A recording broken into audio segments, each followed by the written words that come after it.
আসলো ছেলে কান্দে, আমি এটার ফালাক নাচ করে ফু দিলাম, ওরা কান্না আরো বেড়ে গেল।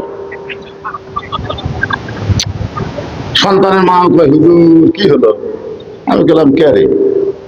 এই দুইটা সুর একসাথে পুরো ফুট দিলি তো ভিতরের শয়তান ওয়াসওয়াসা যা আছে সন্তান থেকে কেটে যায়, কান্না থামা যায়। ওর বাড়লো কেন? যাই হোক, আমিও মন খারাপ করলাম, বাচ্চার মাও মন খারাপ করলো। 2 দিন পরে এসে বলতে যে হুজুর সরাসরি না, পানির মধ্যে ফু দেন। বিশ্বাস করেন, কোরআনের সবচাইতে পাওয়ারফুল আয়াত হচ্ছে আয়াতুল কুরসি। আয়াতুল কুরসি পরে 1 বোতল পানি ফুঁক দিয়ে বললাম, মা খাওয়াও। খাওয়ানোর পরে কান্না আরো বেড়ে গেছে। শেষ পর্যন্ত সন্তান মা বলতেছে এখন আর ফুফা দিন শেষ। কয়েকদিন পরে বললাম, খবর কি? আর কান্দে না। বন্ধ হলো কেমনে? বলে যখনই কান্দে তখন মোবাইল চালু করে দেয়, আর কান্দে না। চিন্তা করে দেখেন, যেই দেশে আমাদের বাচ্চাদের কান্না থামান লাগতেছে মোবাইল চালু করে দিয়ে, সেই দেশের বাচ্চারা একটু বড় হওয়ার সাথে সাথে আমার আগদম বাগদমের মধ্যে যদি ঢুকে দেন, উনি বড় হলে কি হবে? চিন্তা করে দেখেন উনি কি হচ্ছে। আর যদি আপনাদের কোনো দায়িত্ব নেই, আল্লাহ রাসূল বলেছেন 7 বছর থেকে তালিম দাও, 10 বছর থেকে জোর করে ধরা। আপনি 7 বছরের একটা বাচ্চাকে এই মাদ্রাসায় এনে ভর্তি করে দিয়ে যাবেন, আপনার আর কোনো কিছুর দরকার নেই। খালি এই মাদ্রাসায় ভর্তি করে দেবেন। হুজুরের দায়িত্ব হলো সাইজ করা। আমার একটা মাদ্রাসা আছে, এই ছোট ছোট বাচ্চাদেরকে ভর্তি করে দেয়। আমি দেখি ভর্তি করার পরে হুজুর নিয়ে যায় পেশাব পায়খানায়। আমি বললাম, ভর্তি করে দিল কোরআন শরীফ শিক্ষার জন্য, আর আপনি কোথায় নিয়ে যাচ্ছেন? বলে হুজুর আগে এদের সাইজ করা লাগবে, এটা দেওয়ার আগে সাইজ হওয়া লাগবে। ধরে করার কথা ঠিক কিনা? এটা ধরবার গেলে আগে সাইজ হওয়ার দরকার আছে নাই? আল্লাহ কোরআনে বলেছে লা ইয়ামাসসুহু ইল্লাল মুতাহহারুন, ততক্ষণ পর্যন্ত তুমি স্পর্শই করতে পারবে না যতক্ষণ পর্যন্ত তুমি পবিত্র না হবে। চিন্তা করে দেখেন, এটা ধরবার গেলে আগে পবিত্র হওয়া লাগে। তাহলে পবিত্র হয়ে যেটা ধরতে হয় তার মধ্যে কি আছে, এইটার ব্যাপারে মুসলমানের জানার অধিকার আছে না নাই? জোরে আছে না নাই? হ্যাঁ, এমনি এমনি রাত দেখতেছেন, একটু খেয়াল করে শুনবেন। এই কোরআনের মধ্যে 3টা জিনিস আমরা নাই বললাম, সন্দেহ নাই, ধোঁকা নাই, গোলামিল নাই। কিন্তু 90% মুসলমানের বাংলাদেশ যে সংবিধান অনুযায়ী চলতেছে, অনেকেই বলে পবিত্র সংবিধান। আপনারা বলেন তো, যে সংবিধান অনুযায়ী আমাদের দেশ চলবে, এই সংবিধান কি আল্লাহর না মানুষের? যে সংবিধান অনুযায়ী আমাদের বাংলাদেশের সংসদ চলতেছে, এর আল্লাহ মানুষের? আচ্ছা, আপনারা খুব খেয়াল করবেন, আল্লাহ যে বললেন যে মুমিনদের রহমত এবং শিফা স্বরূপ আমি আল্লাহ কোরআনকে নাজিল করেছি, এই শিফা এবং রহমতটা কি এটা বোঝানোর জন্য বলতেছে। আমরা মুসলমান, আমাদের চলার পাঠে আল্লাহ কোরআনে বললেন ইন্নামাল মুমিনুনা আল্লাযীনা ইযা যুকিরাল্লাহু ওয়াজিলাত কুলুবুহুম। মুমিন কারা? কারা মুমিন? মুমিনদের 1 নম্বর বৈশিষ্ট্য হলো ইযা যুকিরাল্লাহ, যখন তারা আল্লাহর জিকির করবে, এই জিকির করার কারণে ওয়াজিলাত কুলুবুহুম, তাদের অন্তরের ভিতরে কম্পন সৃষ্টি হয়ে যাবে। জোরে বলেন সুবহানাল্লাহ। এই কম্পন মানে কি? এই কম্পন পৃথিবীর শ্রেষ্ঠ জায়গা। আপনাদের এই গ্রামে, আপনাদের গ্রামে একটা শ্রেষ্ঠ ঘর আছে না নাই? যে ঘরের মধ্যে এতক্ষণ আমি ছিলাম, মসজিদ। আপনাদের এই গ্রামের সবচাইতে দামি ঘর, সে ঘরের মধ্যে আমি ছিলাম। তাও 2-1 জন দেখবার দেখা গেল হুজুরের এখানেই থাকা হলো। 2-1 জন দেখবার দেখা গেল হুজুরের এই জায়গাতে থাকা হলো। আমি তো চিন্তা করে দেখলাম, এই গ্রামে যত ঘর আছে সব হলো বাইতুল ইনসান, মানুষের ঘর, আর ওইটা হলো বাইতুল্লাহ, আল্লাহর ঘর। জোরে খান ঠিক কিনা? মাশাআল্লাহ। আসলে কি ওটা আল্লাহর ঘর? কি মনে হয় আপনাদের? বিশ্বাস আছে? আছে? এই বিশ্বাসটা কখনো হয়, এই যে আমি যে আয়াতে কারিমা তেলাওয়াত করতেছি, যারা ব্যাখ্যা করতেছি, ইজা যুকিরাল্লাহু ওয়াজিলাত কুলুবুহুম, অন্তরের মধ্যে কম্পন সৃষ্টি হয়। সামনে কাতারে দাঁড়ায় এসপি সাহেব দেখতেছে, আর একজন মুসল্লি হলে কাতার পুরো হবে।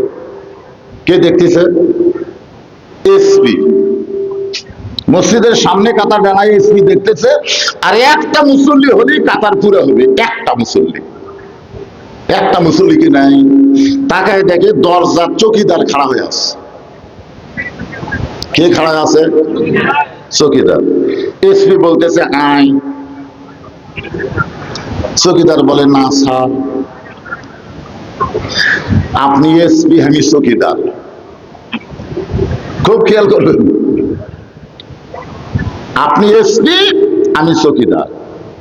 এসপি বলতেছে ওটা বাইরের কথা। দেখেন, এসপি কিন্তু স্বীকার করছে ওটা বাহিরের কথা। ভিতরের কথা হলো তুইও যা, আমিও তাই, আয়। এখন এই কোরআনের মাহফিলে যারা বসেছেন, আপনারা কি বাইরে থাকবেন না ভিতরে থাকবেন? ভিতরে থাকবেন। মশার দিনে প্রত্যেকটা মানুষ মশার ভিতরে থাকা পছন্দ করে, কোন ক্রমে হাত পাও বাইরে যাইতে দেয় না, কারণ বাইরে গেলেই মশা কামড়াবে। ধরে কোন ঠিক কিনা? শীতের দিনে প্রত্যেকটা মানুষ ল্যাবের ভিতর কম্বলের মধ্যে থাকাটাই পছন্দ করে, করে না? পছন্দ করে। কিন্তু কত ক্ষেত্রে মানুষ পুরাপুরি ভিতরে থাকতে চায় না। তার মধ্যে একটা হলো আল্লাহর কোরআন। এই কোরআনের ভিতরে পুরাপুরি থাকবে না, মাঝে মাঝে থাকবে। অথচ আল্লাহ বলেন উদখুলু ফিস-সিলমি কাফা, ইসলামের ভিতরে পুরাপুরি তোমাদের প্রবেশ করতে হবে। বারবার স্ত্রী যখন ডাকতেছে, চকিদার আসতেছে না, কারণ বর্তমান বাংলাদেশের পরিবেশ দেখে চকিদারের বিশ্বাস হয়ে গেছে এসপি চকিদার কোনোদিন এক জায়গায় থাকতে পারে, এটাই তো বিশ্বাস। তো এখন ওয়াজিলাত কুলুবুহুম, এসপির ভিতরে কম্পন সৃষ্টি হয়ে গেছে। কারণ আমি যখন ভিতরে ঢুকেছি তখন আমি তো এসপি নাই, ওকে যখন ভিতরে ঢুকে নেব তখন ওই চকিদার থাকবে না, ও হয়ে যাবে আমার ভাই। সুবহানাল্লাহ না কেন? এরই নাম তো কম্পন হওয়া। প্রত্যেকদিন ভিক্ষা করে বাড়িতে ফকির আসে, ফকিরের বউ কয় সারা জীবন ভিক্ষা করা লাগবে, তোমার ভিক্ষা দেবে না। ফকির কয় কে রে, এত কষ্ট করে ভিক্ষা করি তাও তোর মন ভরে না কেন? ফকিরের বউ বলে কতটুকুই পান, যেটুকু পান একদিন ভিক্ষা না করলে যেরকম তেল পায়। কয় টাকা তেল পায়? এই হুন্ডালারা কয় টাকা তেল পায়? কতটুকু পায়? এই যে কত করে ফিল্ডিং মারবে কোন তো? এই জন্য আবার লাইন দাঁড়ায়, আবার দাঁড়ায়, একটি পায়ে আবার চায়। বর্তমানে এতই মোটর সাইকেল আপনাকে এই এই রাস্তা ভাই, আমার তো মাথাই নষ্ট।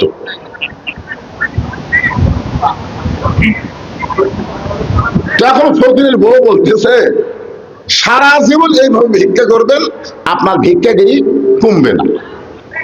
তো ফকির বলে তাহলে কি করব? ফকিরের বউ বলতেছে একটা কাম করেন, সাধারণ দরজাত না যায় ডিপুত যান, মানে সাধারণ পাম্পত না যায় ডিপুত যান। ডিপু বোঝেন? তেলের ডিপু বোঝেন? সমস্ত তেল ট্রাকে ট্রাকে লরিতে করে প্রত্যেক পাম্পে পাম্পে আসতেছে, যেখান থেকে ওই জায়গার নাম কি? ডিপু। তো এখন ফকিরের বউ বলতেছে ডিপুতে যান। ফকির কয় ডিপু কোথায়? ডিপু হলো বাদশাহ শাহজাহান। বাদশাহ শাহজাহানের দরবারের দরজায় যায় এমন ভাবে ক্যান্ডে পড়ে যাবেন, এমন ভিক্ষা দেওয়া দিবে 2-4 বছর আর ভিক্ষা করা লাগবে না। কিসের 200 টাকা তেল প্রতিদিন কিনবার? বইয়ের বুদ্ধি শুনে ফকির মাথাতে হাত দেখায়, ঠিকই তো তাই রে, আমি সাধারণ এই পাম্পের মধ্যে ঘুরি গে, আমার বিপদ যাওয়া লাগবে। মানুষের দরজায় দরজায় ভিক্ষা করে প্রতিদিন 2 কেজি 3 কেজি চাল পায়। বইয়ের বুদ্ধি শুনে পরদিন বাদশাহ শাহজাহানের রাজ দরবারের দরজায় গিয়ে দেখে বিশাল একটা দরজা, সে দরজায় একজন মানুষ দারোয়ান লাঠি নিয়ে দাঁড়ায় আছে। একজন মানুষ, শক্তিশালী মানুষ, লাঠি নিয়ে দাঁড়ায় আছে।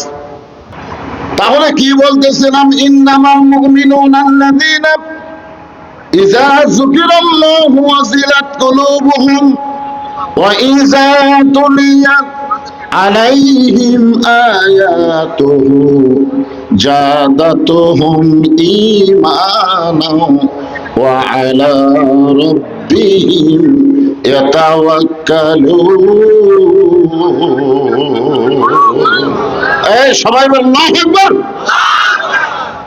এই আয়াতের মধ্যে আল্লাহ বলতেছেন কোরআনের তেলাওয়াত শুনলে মানুষের ঈমান বাড়ে না কমে? তো ঈমান বাড়ার লক্ষণ কি চুপ করে থাকা? ঈমান বাড়ার লক্ষণ হচ্ছে শয়তান তাড়ানো, আল্লাহু আকবার বলা। আল্লাহর রাসূলকে আল্লাহ বলেছেন অরাব্বাকা ফাকাব্বির, আপনি আল্লাহর নামে তাকবীর দেন। নবীকে আল্লাহ তাকবীর দিবার কইছে। বিশাল একটা দরজায় বিশাল দেহী একজন মানুষ, শক্তিশালী, লাঠি নিয়ে দাঁড়ায় আছে। এতদিন ফকির ভিক্ষা করেছে সাধারণ বাড়ির দরজায়, আজকে বইয়ের বুদ্ধি শুনে। কার বুদ্ধি? আমার বুদ্ধি শুনে আবার তখন পান বাদ্দা ডিপুত যান না।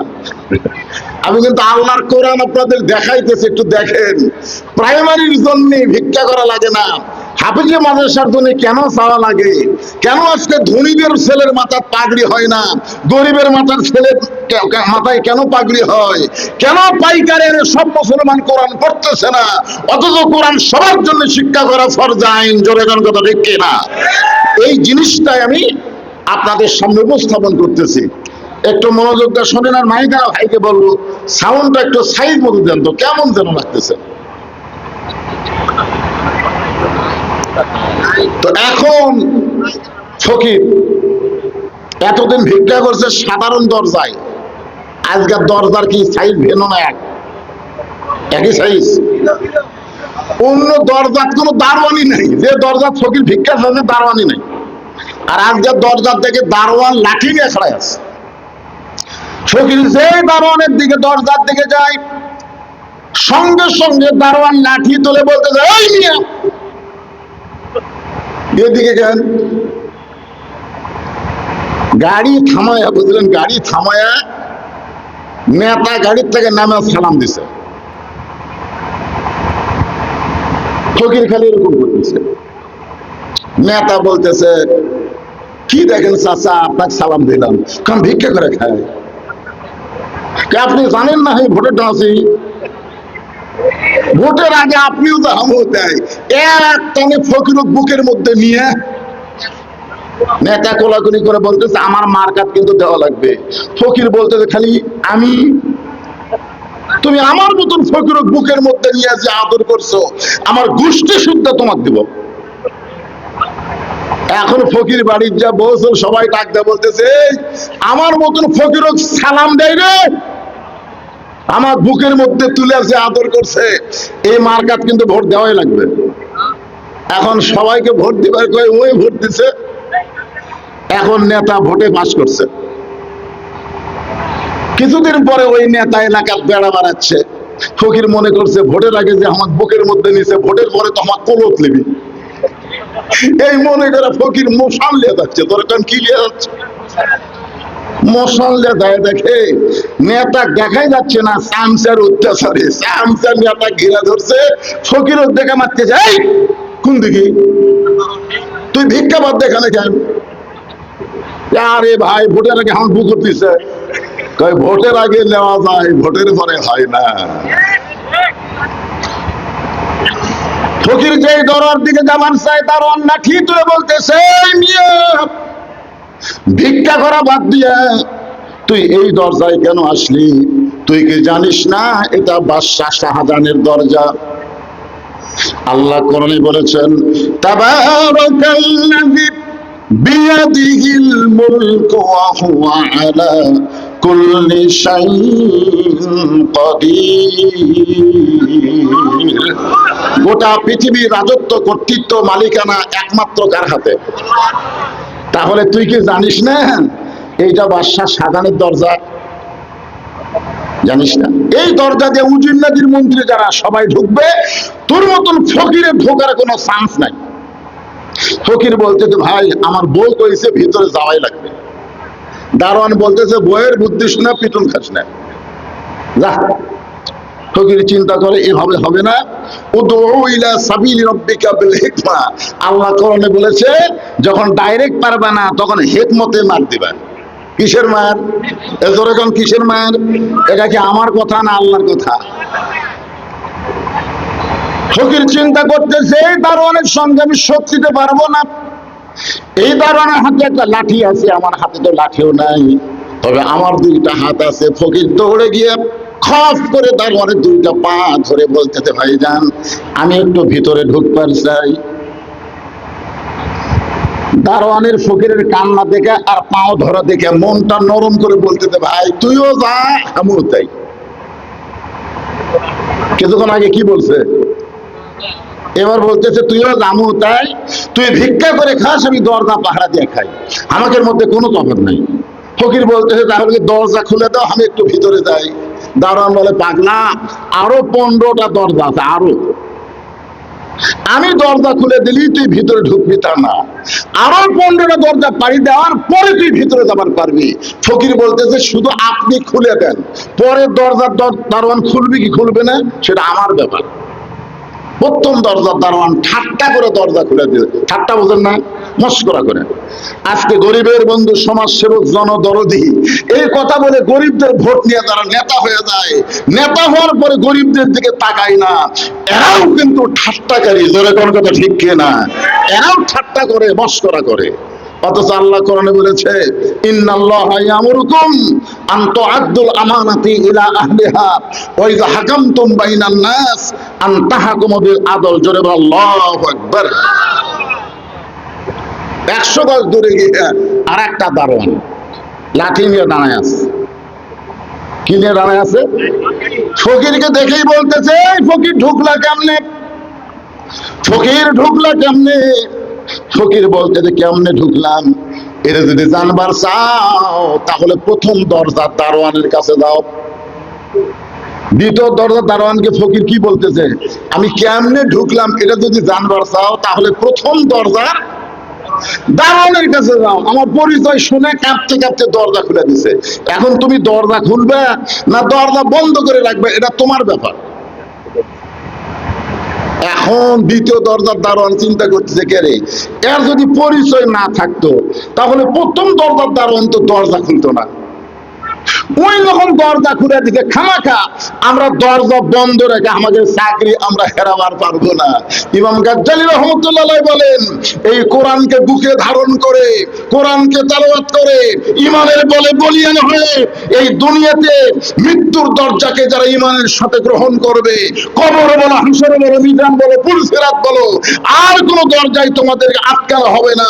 সমস্ত দরজা পাড়ি দিয়ে 8টা জান্নাতের দরজা আল্লাহ খুলে দিবে। বলেন সুবহানাল্লাহ। আল্লাহ কোরআনে বলেন, সালামুন আলাইকুম তিবতুম ফাদখুলুহা খালিদিন।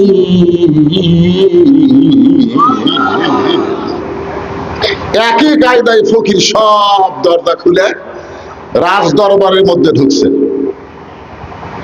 এসপি কিন্তু চৌকিদার কি বলতেছে, ভিতরে আইন, মনে আছে না ভুলে গেছে? ওয়াজিলাত কুলুবুহুম, অন্তরের মধ্যে কম্পন সৃষ্টি হয়ে গেছে। এটা বোঝানোর জন্য বলতেছি ভাইজান। এখন প্রধানমন্ত্রী উজিরে আজম রাজ দরবারে ঘুরতেছে। ফকিরকে দেখে উজিরে আজম চিন্তা করে, কে রে, সব দরজা পাড়ি দিয়ে এর চেহারা তো ফকিরের মতন, এই জায়গা কেমনে আসলো?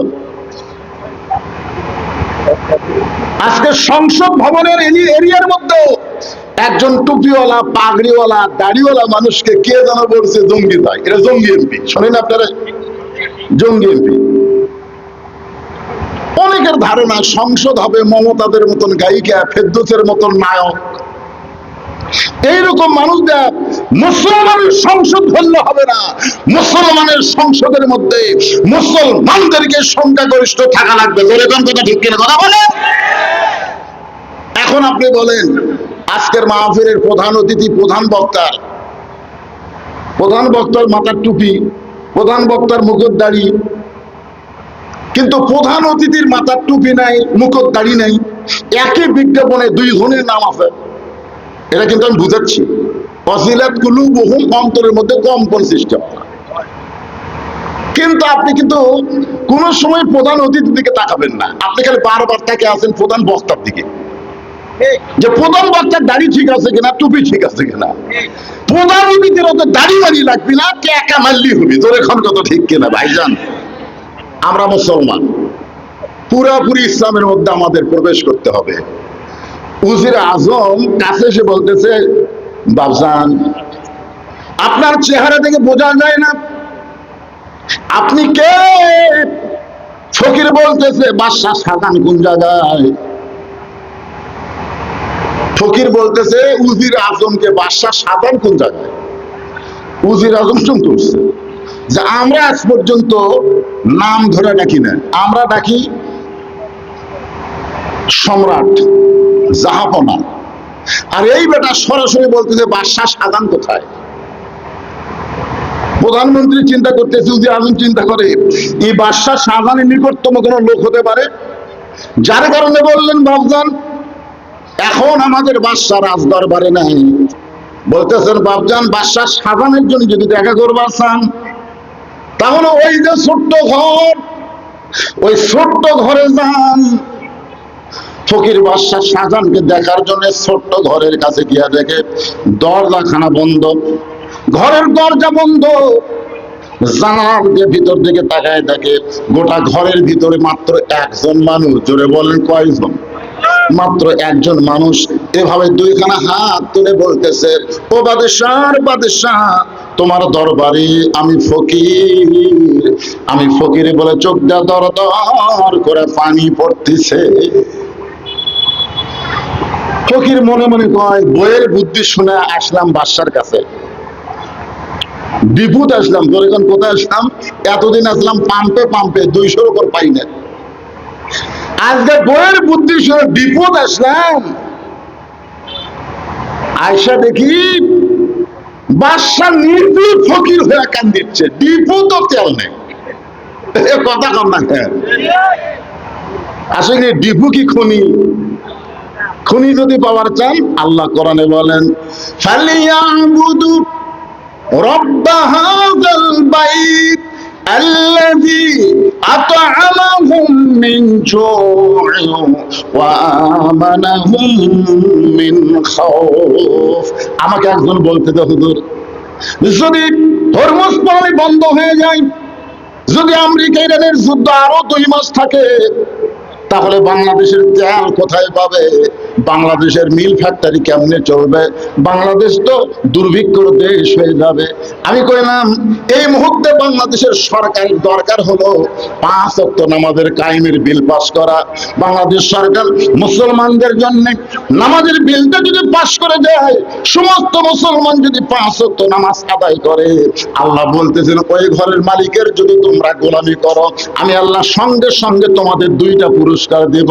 1 নম্বর পুরস্কার হলো তোমাদের রিজিকের কোনো পেরেশানি থাকবে না, আর 2 নম্বর পুরস্কার হলো যাবতীয় ভয় ভীতি থেকে আল্লাহ পুরোপুরি নিরাপত্তা দিয়ে দিবে। রিজিক দেওয়ার মালিক কে? কথা বলেন না কেন? আপনার মনে করেন তেল ছাড়া গাড়ি চলবে না? আল্লাহ যদি চলায়, আজকে আপনাদের দেখাম, একটু ধৈর্য ধরে খালি দেখেন। চেয়ারম্যানও গেছে, প্রধান অতিথি চলে গেছে, ওনারা যখন আসুক, আপনারা একটু দেখেন। বইয়ের বুদ্ধি শুনে বাদশার কাছে এসে দেখি বাদশা নিজেই ফকির হয়ে কান দিচ্ছে। যেটি বাদশা ফকির হয়, সেটি আমার ভিক্ষা পাওয়ার কিছু আছে? আপনার বলেন কিছু আছে? কিন্তু একটা জিনিস ফকির পাচ্ছে, সেই জিনিসটা হলো বাদশা শাহজাহান যার কাছে কান্দি, ওটা কে? আরো জোরে। ওমা মিন দাব্বাতিন ফিল আরদি ইল্লা আলাল্লাহি রিজকুহা। পৃথিবীতে এমন কোন বিচরণশীল প্রাণী নাই যার রিজকের দায়িত্ব আমার আল্লাহ নেয়নি। আমাদের আল্লাহর নাম হলো রাজ্জাক। জোরে বলেন, নাম কি? ফকির মনে মনে কয়, বাদশা শাহজাহান যার কাছে ভিক্ষা চাই, আমি আজ থেকে তার কাছে ভিক্ষা চাবো। বাদশা শাহজাহান যার কাছে নিজকে ফকির ফকির বলে কাঁদতেছে, আমি এখন থেকে তারই কাছেই ভিক্ষা চাবো, অন্য কারো কাছে আমার ভিক্ষা চাওয়ার দরকার। তাহলে আপনারা বলেন তো, ইমান বাড়লো না কমলো? জোরে কান, বাড়লো না কমলো? আল্লাহ বলতেছে, ওয়াইদা তুলিয়াত আলাইহিম আয়াতুহু জাদাতুহুম ঈমানান। এই কোরআনের তেলাওয়াত যখন তোমরা শুনবে, এই কোরআনকে যখন তোমরা বাস্তবে গ্রহণ করবে, আল্লাহ তখন তোমাদের ঈমানকে বাড়ায়া দিবে। ফকির মোশান নিয়ে বার হয়ে আসতেছে। কি নিয়ে? কি মোশান? চাওয়ার জায়গা নিচে না উপরে? বাদশা শাহজাহান যার কাছে চাই, আমিও তার কাছে চাবো। মোশান বাড়িছে না কমিছে? ভিক্ষা পাচ্ছে না পাইনি? পাচ্ছে। বার হওয়ার সময় ভিতরের দারোয়ান বলতেছে, বাবাজি, বাদশা শাহজাহানের সঙ্গে দেখা হচ্ছে? ফকির বলতেছে, এই দারোয়ানের বাচ্চা দারোয়ান, খালি দরজা পাহারা দিয়ে খাস, ভিতরের খবর জানিস? দারোয়ান বলতেছে, কি হয়েছে? বলে, তোরা তাকে বাদশা বাদশা বলে পূজা করতেছিস, আমি নিজের চোখে দেখলাম ফকির হয়ে কান দিচ্ছে। দারোয়ান কয়, কে রে? দারোয়ান হলো বাদশার চামচা। ওরকম কি এখনকার কতগুলো চামচার করতে পারে? চামচার দা মোশান বাড়িছে ভাই।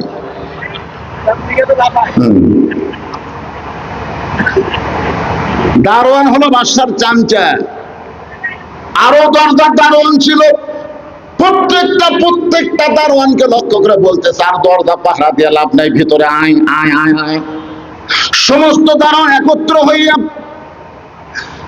কেউ ফকিরকে কিল মারে, কেউ লাঠি মারে। ফকির চিল্লায় বলে, যতই মারিস না কেন, নিজের চোখে দেখা জিনিস মিথ্যা বলা যাবে না।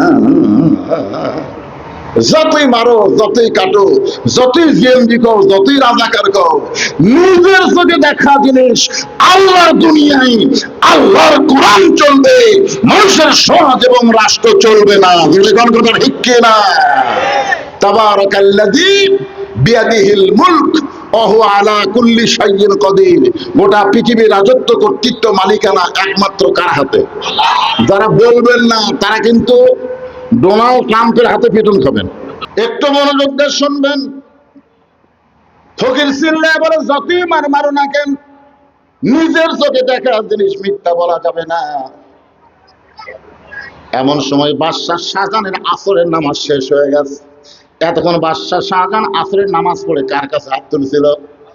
জোরে কোন, কার কাছে? নামাজ শেষ করে মসজিদ থেকে বের হয়ে চিল্লায় বলতে, কারে মারতেছো, কেন মারতেছো, কি জন্য তোমরা মারো?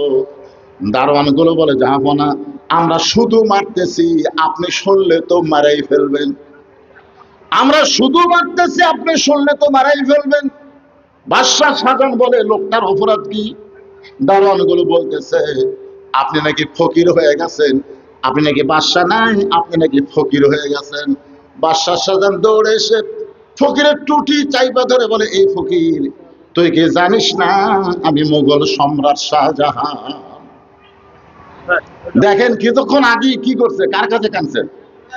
একটু মনোযোগ দিয়ে খেয়াল করেন ভাই, কার কাছে কাঁদছে? আর এখনই ফকিরের টুটি ধরে বলতেছি, তুই জানিস না, তুই জানিস না আমি মুঘল সম্রাট শাহজাহান? সংসদের অধিবেশন চলতে চলতেই যখন নামাজের সময় হয়, তখন প্রত্যেকটা নেতা একটা হুজুরকে সামনে দিয়া তার পিছনে ইক্তেদায়ী বিহাজাল ইমাম বলে নামাজ শুরু করে। জোরে কোন কথা ঠিক কিনা? মাস গেলে হুজুরের বেতন, আবার হুজুর চাইছে ওই সংসদের এক কেরানির কাছে, স্যার মাস হয়ে গেল আমার বেতন। যার পিছনে সব নেতা ইক্তেদা করে, সে আবার একটা কেরানির কাছে বেতন নেয়। কি ঠিক? ওয়াজিলাত কুলুবুহুম, একটু মনোযোগ দিয়ে শোনেন। অন্তরের মধ্যে কম্পন সৃষ্টি হবে।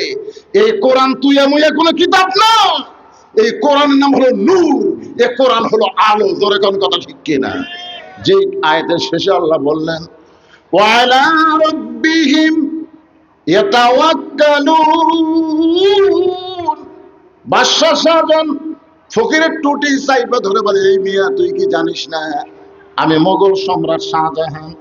ফকির বলতেছে এটাই তো আমি জানতাম। যেই বলতে তুই কি জানিস না আমি মোগল সম্রাট শাহজাহান, ফকির বলতেছে এটাই তো আমি জানতাম। বাদশা শাহজাহান বলে জানতাম মানে? জানতাম হলো অতীতকাল। অতীতকাল বোঝেন? হাসিনা কিন্তু বলছিল 41 সালের আগে আমাকে নামাইকে। আপনারা বলেন এখন হাসিনা কি বর্তমান না অতীত? এখন বর্তমান কি? বর্তমান বুঝতে পারছেন না? আপনার বর্তমান বুঝতেছেন না? আমাদের বাংলাদেশের বর্তমান এখন, আগে আমরা দোয়া করছি খেলাপ করে অনেক বক্তা পর্যন্ত, আমও করছি রব্বানা আতিনা ফিদ দুনিয়া হাসিনা, মানে হাসানার জায়গা ভয়ের ঠেলা হাসিনা খুঁজছেন। কি করবেন? 41 সালের আগে নামাইকে, 41 সালের আগে নামাইকে কি একটা অবস্থা ছিল। এখন অতীত কি বুঝতেছেন? এখন আমি বর্তমান আছি, আমারও অতীত আছে, আমারও ভবিষ্যৎ আছে। আমরা অনেক মানুষই বর্তমান পাইয়া অতীতের কথা মনে রাখি না, ভবিষ্যতের চিন্তা করি না। অনেক মানুষ বর্তমানে পাইয়া কি হুনুরি, কি হুনুরি, আরে পাগলা কিছুই না। আমার অতীত ছিল, আমি রাস্তা যখন ওয়াজ শুরু করতাম, মানে শুরু করছি, রাস্তায় দাঁড়িয়ে থাকতাম এরকম একটা খাতা লিয়া, কোন টুপিওয়ালা দাড়িওয়ালা মানুষকে দেখলেই বলতাম ভাই আপনাকে গ্রামে মাহফিল করবেন? তোর হ্যাঁ করবো তো। আমি বক্তা তো ওয়াজ করতে পারি, আমার দাওয়াত দেবেন। তখন ওই লোকগুলো বলতো আমরা তো আপনার ওয়াজ কোনদিন শুনিনি, তখন তার ইউটিউব এগুলা ছিল না। আপনার তো ওয়াজ শুনিনি ভাই, তাহলে অমুক দিন আমাকে মাহফিল হবে, ওটি যাবেন, দাওয়াত ছাড়া, ভাত ছাড়া, টাকা ছাড়া, অমুক দিন মাহফিল হবেই যাবেন। তখন আমি যাই ওটি বসে থাকতাম, সভাপতি বলতে একটা নতুন বক্তা আছে, 20টা মিনিট টাইম দেয়। না না না না না, বিজ্ঞাপনের বক্তারই সময় নাই, আবার এই নতুন বক্তা। 5 জায়গায় যাইতাম, 2 জায়গায় টাইম দিত, 3 জায়গার থেকে ফেরত আসতাম। এটা হলো আমার অতীতকাল। আর বর্তমানে আমি এমন একটা ভাইরাল বক্তা হতি ভাই, সবাই খেলে আমার দাওয়াত দিবার চাই, আমি দাওয়াতের ভয়ে লুকে থাকি, আমি বাড়াই না। এটা হলো আমার বর্তমান। আর আমার ভবিষ্যৎ, মসজিদের খাটনি আমার বাড়ির আঙ্গিনাতে আসবে, রঙিন কাপড় খসে, সাদা কাপড়ের কাপড় দিয়ে আমাকে চকলেটের মতন মোড়াইয়া খাটনিত করে অন্ধকার কবরে নিয়ে যাবে। দরকার কথা ঠিক কিনা? কথা বলে।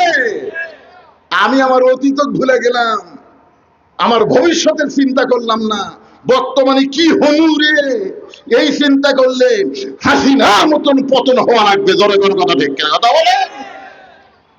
খুব খেয়াল করবেন।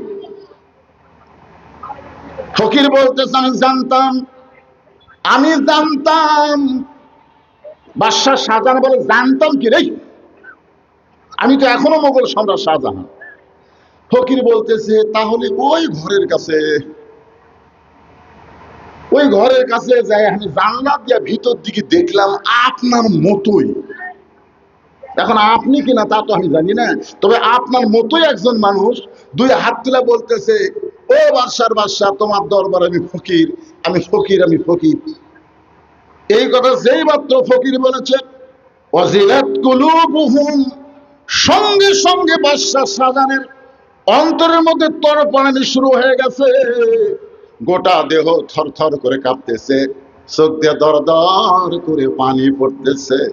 দারোয়ান গুলো বলে জাহাপনা, ফকির আপনাকে কি শোনাইলো? ফকির কি শোনাইলো সেইটা শোনার পরে এমন করে কাঁদতেছেন, আপনার দেহ কাঁপতেছে। বাদশা শাহজাহান বলে দারোয়ান রে, ফকির যা বলেছে সত্য বলেছে, ফকির যা বলেছে সত্য বলেছে। আল্লাহর ঘরে যতক্ষণ ফকির সাজি ততক্ষণ আল্লাহর ঘর থেকে বের হয়ে গেলে আমরা আর ফকির থাকি না। তুমি এসপি মসজিদের মধ্যে চৌকিদারকে ডাকবা, কিন্তু মসজিদের বাহিরে চৌকিদারকে তুমি গুরুত্ব দিবা না। এর নাম ইসলাম না, এর নাম মুসলমান না। মুসলমান যদি হবার চায়, মসজিদ যেমন সুন্দর, গোটা বাংলাদেশ তেমন সুন্দর করা দরকার। ধরে বলেন কথা ঠিক?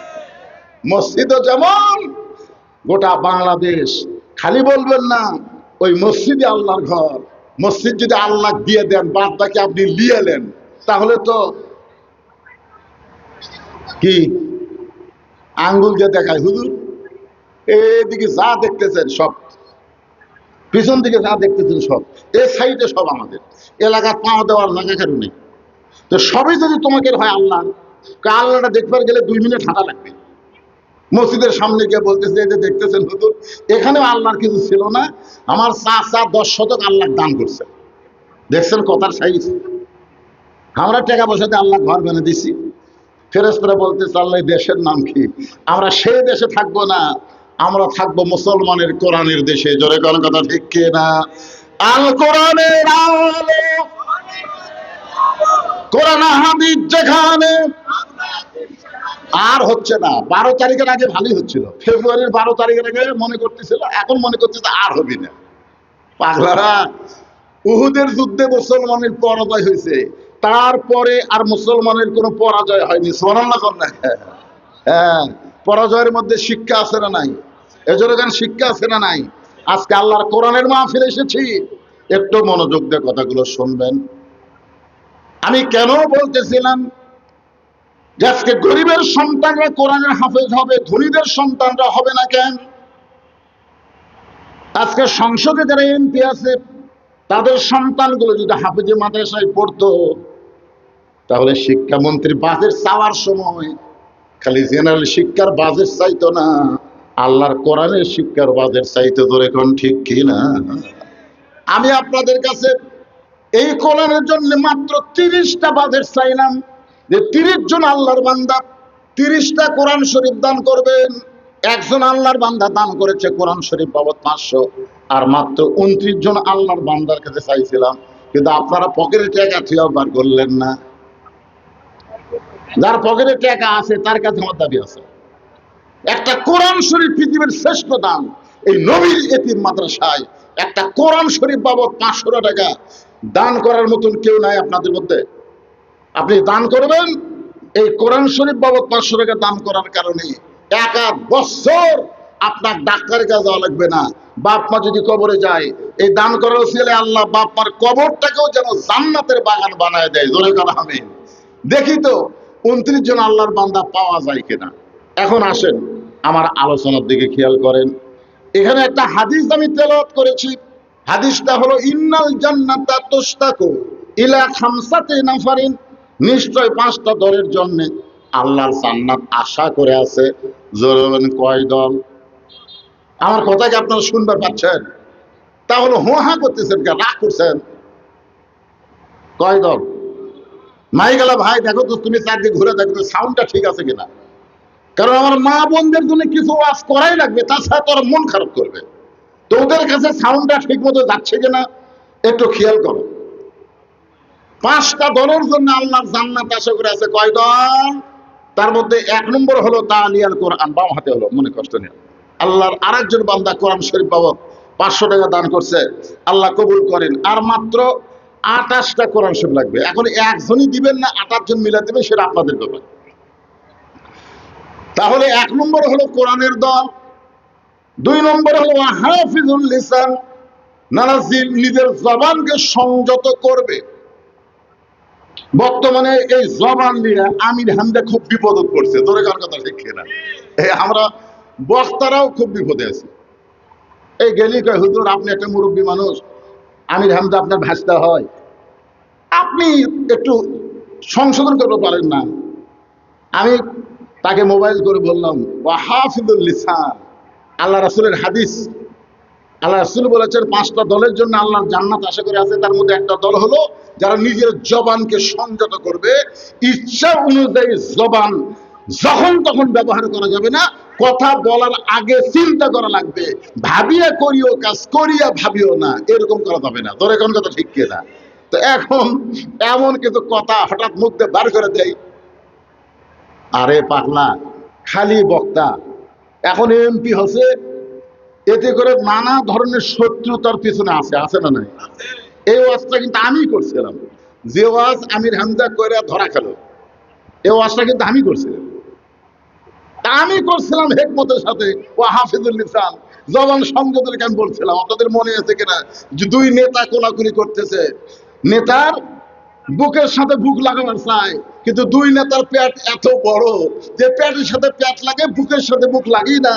মনে হয় নেতার পেটে 10 মাসের বাচ্চা আছে। ধরে কর কথা ঠিক কিনা? এই ওয়াজ করছিলাম আমি 2007 সালে। সেই ওয়াজে এখন করবে ধরা গেল, কিন্তু আমার তো ধরলো না, কারণ আমি বলছি ও হাফিজুল লিসান, জবানকে সাইজ করে তারপরে ধরবেন কেমনে? তো ব্যাপারটা হলো এখানে খুবই খেয়াল করবেন, যেগুলো কথা আমরা আগে বলেছি সেগুলো কথা যেখানের কথা সেখানেই শেষ, কিন্তু এখন এই মিডিয়ার মাধ্যমে এই কথাগুলো কিন্তু গোটা পৃথিবীময় ছড়ে পড়তেছে। এই জন্য এই কথাটা আপনারাও খেয়াল করবেন, ও হাফিজুল লিসান, নিজের জবানকে সংযত রাখবেন। এরপরে বলতেছে মুতাইমুল জাইয়ান, 3 নম্বর দল হলো ক্ষুধার থেকে অন্ন দান করা লাগবে। আপনারা বলেন তো, বর্তমানে এই হুমায়ুন রেজা যে মাদ্রাসা, এই মাদ্রাসা কিন্তু একটা ক্ষুধার্ত মাদ্রাসা। এই মাদ্রাসায় সরকারি কোনো অনুদান নাই, শিক্ষকদের সরকারের তরফ থেকে কোনো বেতন নাই। এই ক্ষুধার্তের কথা বলতে গিয়া আমার একটা হাদিসের কথা মনে পড়ল, একটু মনোযোগ দিবেন। রবি ইবনে সুলাইমান লোকটার নাম। রবি ইবনে সুলাইমান, ওরা 10 জন বন্ধু মিলে হজে যাবে। 10 জন বন্ধু মিলে হজে যাবে। হজে যাওয়ার আগে কিছুদিন পর থেকে আমাদের বাংলাদেশের মুসলমানরা হজ করা শুরু করবে। কিন্তু এইভাবে এই যে যুদ্ধ শুরু হয়েছে, বর্তমানে কিন্তু ইরান পাগলা হয়ে আছে, যেখানে সেখানে মারতেছে। ধরে কোন ঠিক কিনা? কয়েকদিন আগে সৌদি আরবেও মারছে, জানেন, কাতারে মারছে, দুবাই মারছে। তো এইভাবে যদি যেখানে সেখানে বোম মারা শুরু করে দেয়, ক্ষেপণাস্ত্র মারা শুরু করে, তখন হয়তো হজে যাওয়া আমাকে খুব কষ্ট হবে না ভাইজান? এই যে আমার জামাই আগামী 21 তারিখে, এই মাসের 21 তারিখে হজে যাবে, আর আমার বড় ভাই, আমার আপন বড় ভাই, সে যাবে 19 তারিখে।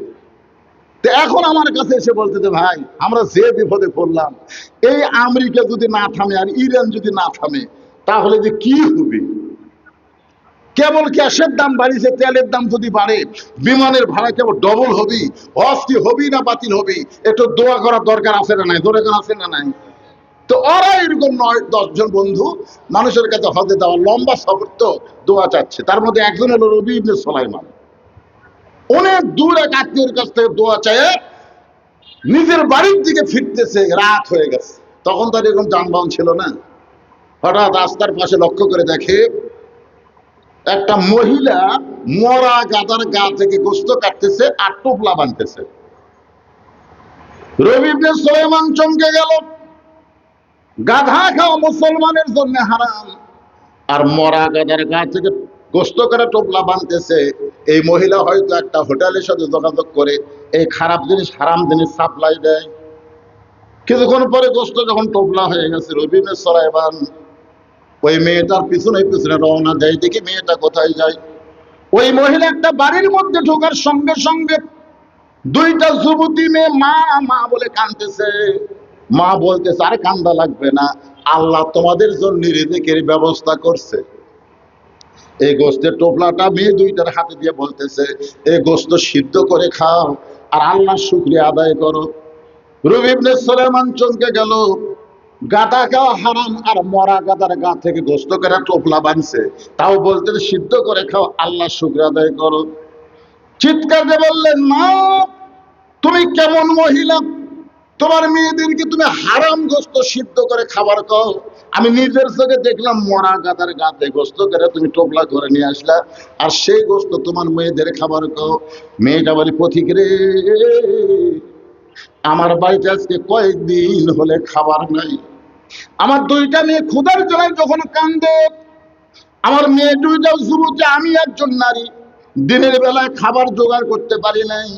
এখন রাতের অন্ধকারে মা হইয়া রাস্তায় বের হয়েছে, হারাম না হালাল, জীবিত না মৃত, এইটা দেখার মতন সুযোগ আমাদের নেই। আমরা সিদ্ধ করে খেয়ে নিজের জীবন বাঁচাবার চাই। রবি ইবনে সুলাইমান বললেন, মা তোমার মেয়েদেরকে মরা গাদার গোস্ত খাইতে দিও না।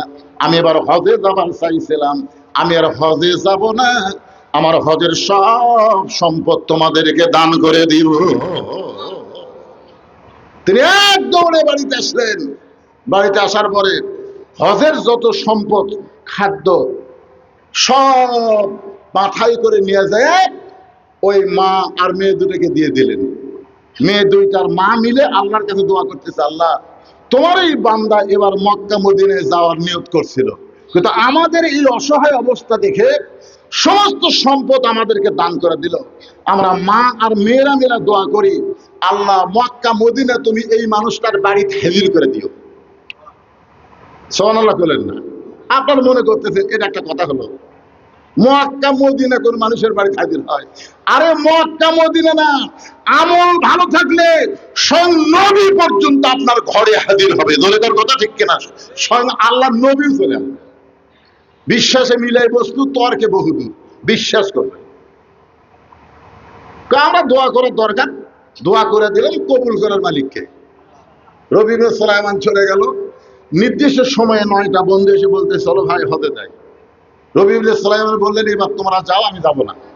বলে, তুমি না হজে যাবা, বহু লোকের কাছ থেকে দোয়া চাইলে।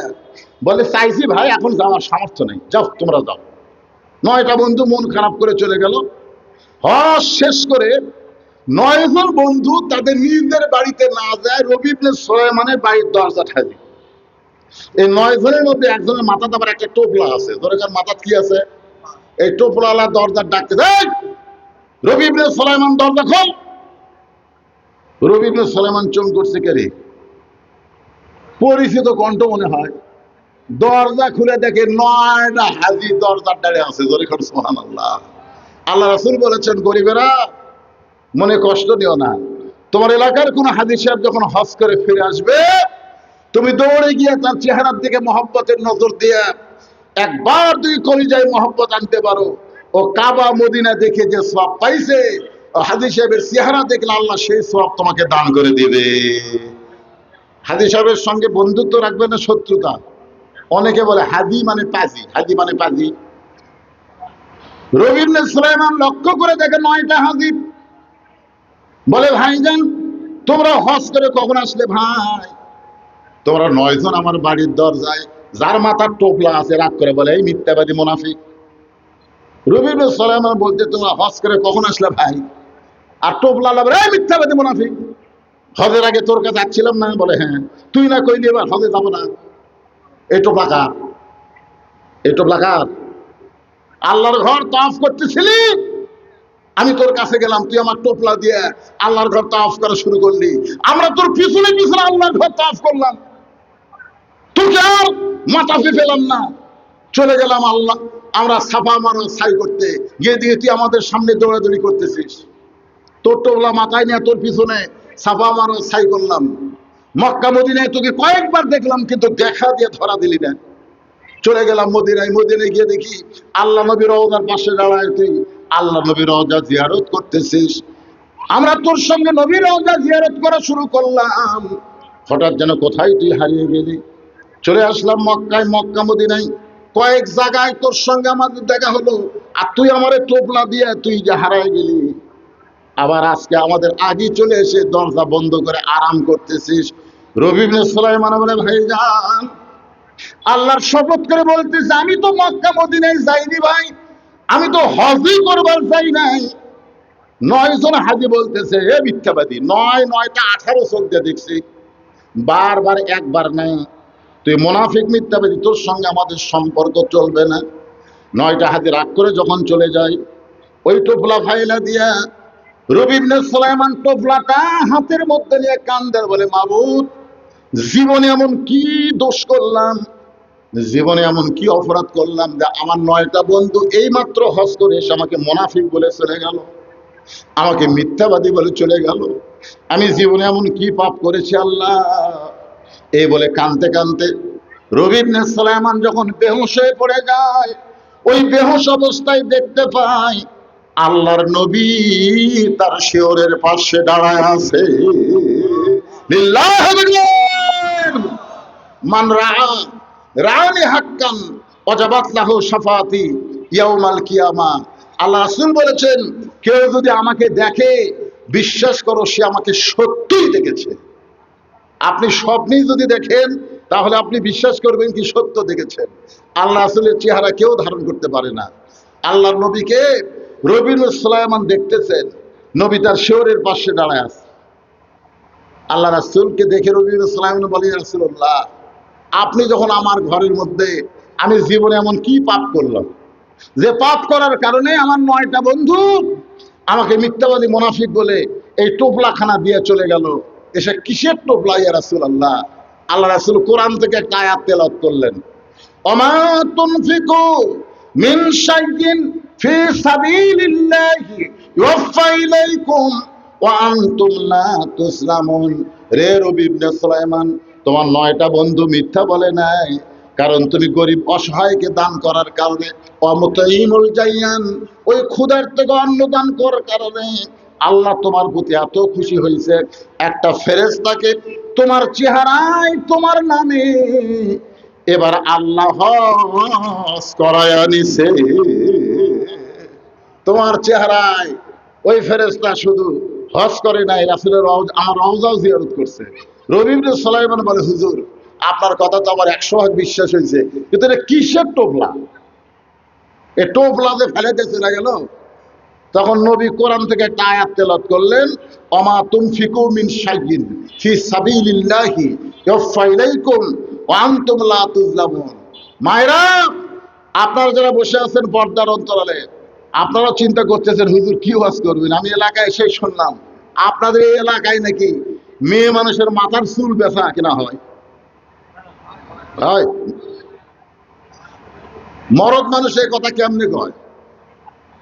যার বউয়ের মাথার চুল বেচা হচ্ছে, আপনারা বলেন যে স্বামীর বউ, অর্থাৎ যে পুরুষের বউ মাথার চুল বেচতেছে, আপনার বউ যদি মরে যায় তা আপনি কয় কাপড় দিবেন? মানে আপনি বেঁচে থাকতে আপনি বউ মরে গেল, আপনার বউ আপনি কয় কাপড় দিবেন? ভাই সত্যি কথার ক্ষমতা কয়টা দিবেন? কথা কয় না। আপনার বোঝার না, মেয়ে মানুষ মরে গেলে কয় কাপড় দেওয়া লাগে?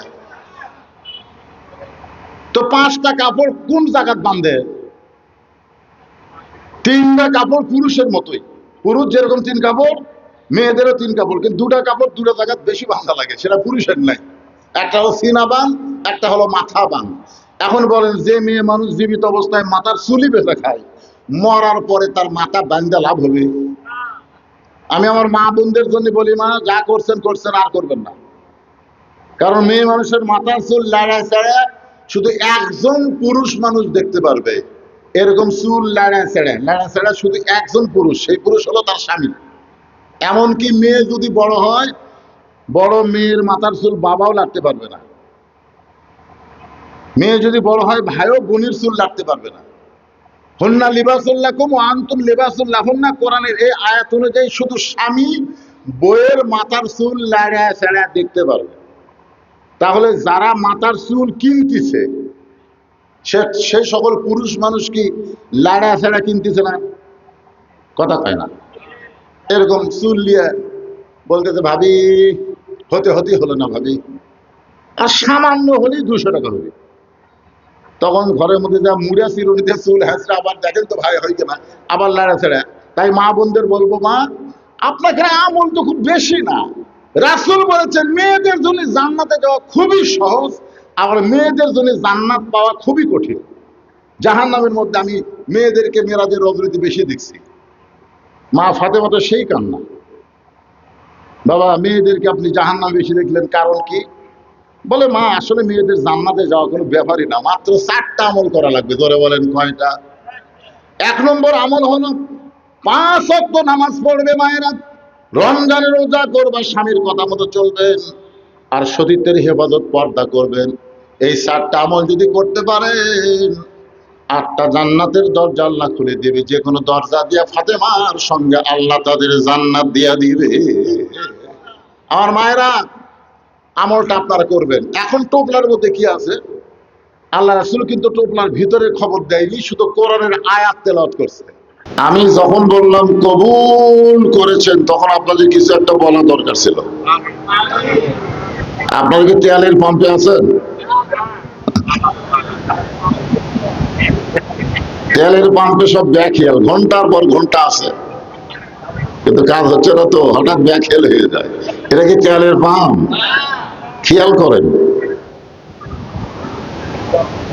আমি যে কথাটা বললাম কবুল করেছেন, এই কথাটা শোনার সঙ্গে সঙ্গে আপনাদের বলা লাগতো আমিন। কারণ আপনারা এখানে আসেন নাই, এখানে আল্লাহ তাআলা আপনাদেরকে দয়া করে মেহেরবানি করে কবুল করেছেন। আপনারা আসেন নাই, আল্লাহ নিয়েছে।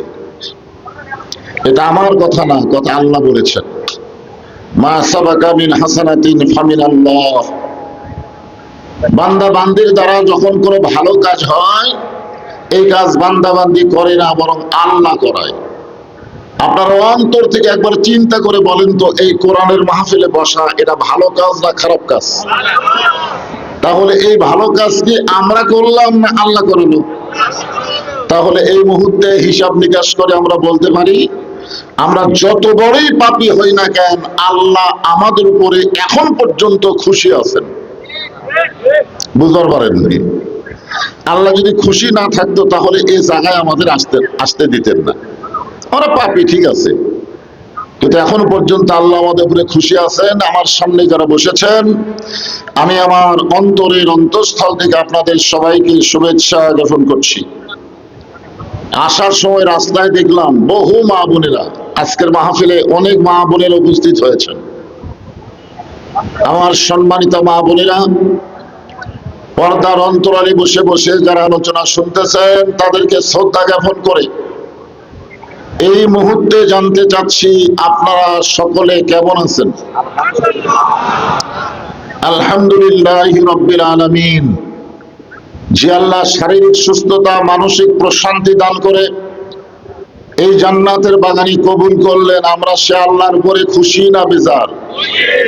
তাহলে জবান করে সমস্বরে সকলে বলবো, রব্বানা লাকাল হামদ হামদান কাসীরান তাইয়িবান মুবারাকান ফীহি। আমরা ভাগ্য গুণে এমন একজন আল্লাহ পেয়েছি, আমাদের মতন আল্লাহ কারো নাই। সুবহানাল্লাহ বলেন। হিন্দুরা পাইছে ভগবান, অন্য ধর্মের পাইছে গড, কেউ বলে ঈশ্বর, কিন্তু আমরা বলি আল্লাহ। জোরে কোন সুবহানাল্লাহ। পবিত্র কালামুল্লাহ শরীফে দেখা যায়, আমরা এই আল্লাহকে যদি চারিদিক দিয়ে দেখি, তাহলে দেখবেন আয়াতুল কুরসিতে আমরা বলি আল্লাহু লা ইলাহা ইল্লা হুয়াল হাইয়ুল কাইয়্যুম। যদি কোনো সময় আপনার মন চায় আমি আলিফটা বাদ দিয়ে দেখি তো আমার আল্লাহকে পাওয়া যায়, তখন দেখবেন লিল্লাহি মা ফিস সামাওয়াতি ওয়াল আরদ, আমার আল্লাহ আছে না নাই? আবার যদি মন চায় লাম বাদ দেন, এরপরও আল্লাহ বাদ দিবার পারবেন না, লাহুল মুলকু ওয়া লাহুল হামদ। আবার যদি মন চায় লামটা বাদ দিয়ে দেখেন, ওয়াল্লাহুল্লাযী লা ইলাহা ইল্লাহু। সব কিছু বাদ দিলেও আমাদের আল্লাহকে বাদ দেওয়া যাবে না। আমাদের আল্লাহ সদা বিরাজমান। জোরে বলেন ঠিক কিনা? ভগবানের ভ বাদ দিয়ে দেখেন, গবানের অর্থ ডিকশনারি নাই। গবানের গ বাদ দেন, বান মানে বন্যা, দুনিয়ার কোনো মানুষ চায় না। বা বাদ দিলে নো মানে নাই। আমাদের ভাগ্য এত ভালো, রুহের জগতে আল্লাহ আমাদের রুহগুলোকে পছন্দ করে, দুনিয়ার জগতে আমাদেরকে মুসলমানের ঘরে আল্লাহ কবুল করে নিল। শুধু মুসলমানের ঘরেই কবুল করে নাই, আমাদেরকে আল্লাহ দয়া করে রহম করে বিশ্ব নবীর উম্মাত হিসাবে কবুল করেছেন। আমাদের ভাগ্য এত ভালো, কোন ক্রমে যদি আমরা কোন জায়গায় ঠেকে যাই, আমরা দুনিয়ার জায়গা বলবো না, কারণ দুনিয়ার জায়গায় ঠেকলে বহু নেতা আছে। লইগন ঠিক কিনা? কিন্তু হাসরের ময়দানে যখন আমরা ঠেকে যাব, শুধু আমরা না, সমস্ত নবীরা পর্যন্ত নফসি নফসি নফসি বলবে যে আল্লাহ আমাদের কি হবে, আমার কি হবে।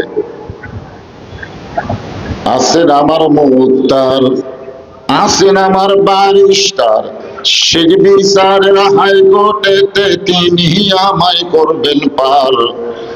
আমি পাপী, তিনি জামিনদার। আল্লাহ যখন হাকিম হইয়া আমাদেরকে আসামি বানায় বিচার শুরু করবেন, ওই সময় আমাদের নবী উকিল হয়ে, বারিস্টার হয়ে আল্লাহর আদালতে আমাদের পক্ষে ওকালতি করে আমাদেরকে সুপারিশ করে জান্নাতে পৌঁছায় দিবে। এমন একজন নবীর উম্মত হওয়াতে আপনারা বেজাররা খুশি? তাহলে জবান খুলে বলি আলহামদুলিল্লাহ। আমরা যে কালামুল্লাহ শরীফ থেকে তাফসীর শুনবো, আলোচনা শুনবো, আমি শুধু আপনাদেরকে একটা বার দেখাই। এখানে আমরা দেখলাম 5টা ছেলের মাথায় পাগড়ি পরানো হলো। 5 জন। কয়জন? এই জায়গাগুলো ফাঁকা রাখছেন কেন? একটু সামনে দিকে আসেন তো, পিছনে লোকের জায়গা হয় না, বেড়া থাকে, আর সামনে ফাঁকা হয়। হ্যাঁ আসেন, যাদের সামনে একটু ফাঁকা আছে একটু চেপে বসেন তো, আর ওই রাস্তা দিয়ে ভাবে যাওয়া আসা করে কেন? হ্যাঁ,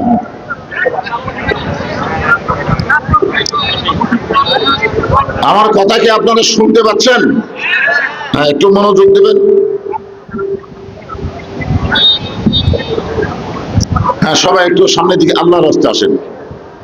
যে কোরআন থেকে আমরা আলোচনা শুনবো, এই কোরআন সম্পর্কে আমাদের একটা ধারণা থাকা দরকার। গোটা বিশ্বের মুসলমানের কাছে কোরআনের ধারণা কি আছে জানি না, তবে আমাদের বাংলাদেশের মুসলমানের ধারণা এ কোরআন সবার জন্য শিক্ষা করা মনে হয় ফরজ না। আপনারা বলেন তো, কোরআন শরীফ শিক্ষা করা সকল মুসলমানের জন্য ফরজ না নফল? 2-1 বললেন, বাদ বাকি বললেন না। আচ্ছা, ফরজ আমার 2 রকম আছে, একটা হলো ফরজে কিফায়া আর একটা হলো ফরজে আইন। যেরকম জানাজার নামাজ, এটা কিন্তু ফরজে কিফায়া, আর 5 ওয়াক্ত নামাজ হলো ফরজে আইন। আপনারা বলেন তো, কোরআন শিক্ষা করা সমস্ত মুসলমানের জন্য ফরজে কিফায়া না ফরজে আইন? তো ফরজে আইন যদি হয়, আজ পর্যন্ত আমরা যাদের মাথায় পাগড়ি পরে দিলাম, যাদের মাথায় আজ পর্যন্ত আমি পাগড়ি পরাই দিছি, এরা অধিকাংশই হলো গরিবের সন্তান। অধিকাংশই। ধনীরা হাফেজে মাদ্রাসায় লক্ষ লক্ষ টাকা দান করে, কিন্তু ওর সন্তানকে হাফেজে মাদ্রাসা দেয় না, পড়ায় অন্য জায়গায়। অথচ আল্লাহ রাসূল বলেছেন, খায়রুকুম মান তাআল্লামাল কুরআনা ওয়া আল্লামাহু। ওই ব্যক্তির চাইতে দামি সম্মানী ব্যক্তি কেউ নাই যে আল্লাহর কোরআন শিখে এবং অপরকে কোরআনের শিক্ষা দেয়। আপনারা বলেন, আল্লাহ নবীর এই কথার সাথে আপনারা কি একমত? একমত? মাশাআল্লাহ। খালি এই মাদ্রাসা, আমি এখানে আসার পরে শুনলাম যে যেগুলো ছাত্র এখানে লেখাপড়া করে, আপনাদের এই গ্রামের নাম কি? শাহাপুর। শাহাপুরের কারো ছেলে আজকে হাফেজ হলো? হলো, বুঝছে? আচ্ছা, শাহাপুরের কারো ছেলে মাদ্রাসা পড়ে না? এটাও নাই।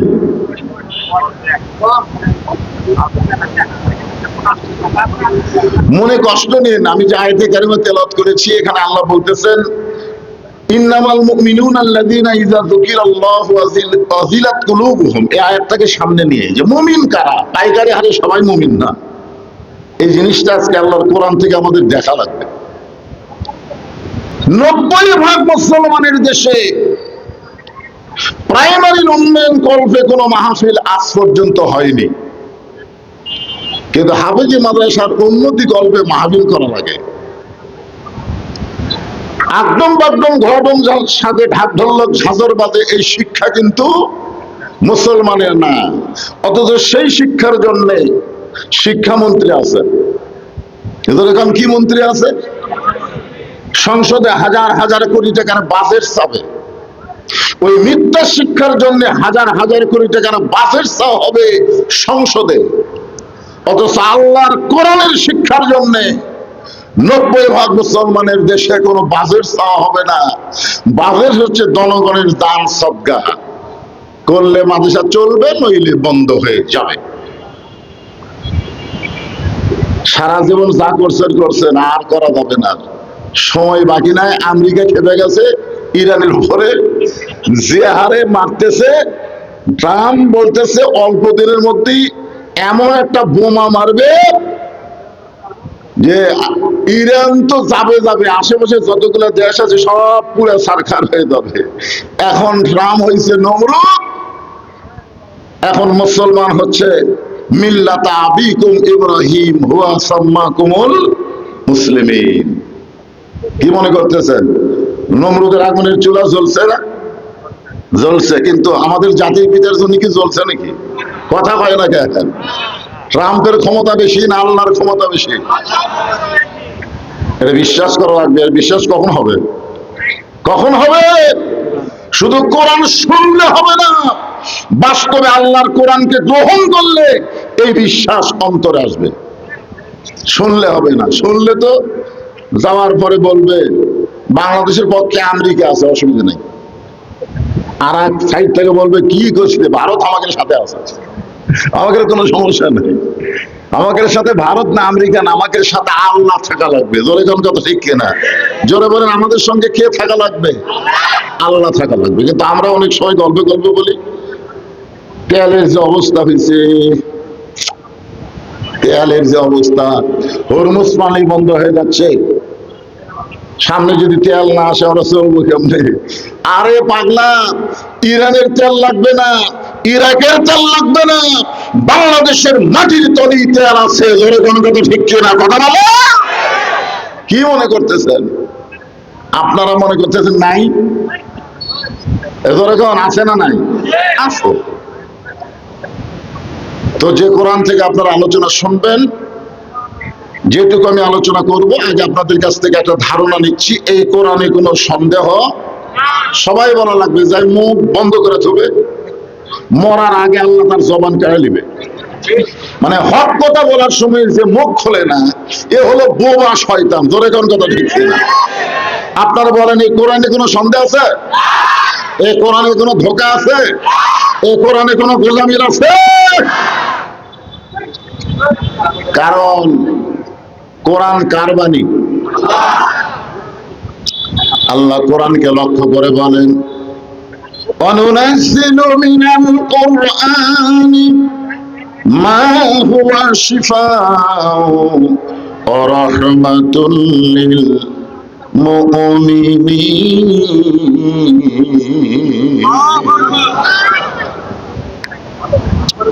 এর বাংলা অর্থ জানেন? কোরআনকে আল্লাহ যাবতীয় রোগের শিফা স্বরূপ, রহমত স্বরূপ মুমিনদের জন্য নাজিল করেছে। তাহলে কোরআনের মধ্যে শিফা, শিফা মানে কি? ফুফা দেওয়া নাকি?